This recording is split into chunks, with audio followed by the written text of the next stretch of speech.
You ask Tiger to solve. This deals with linear equations with one unknown. The final result is x equals 8. Let's solve it step by step.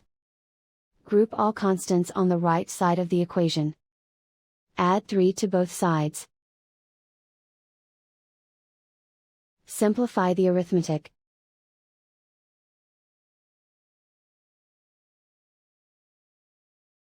Isolate the x.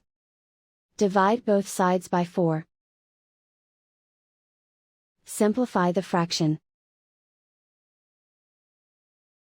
Find the greatest common factor of the numerator and denominator. Factor out and cancel the greatest common factor. And so the final result is x equals 8.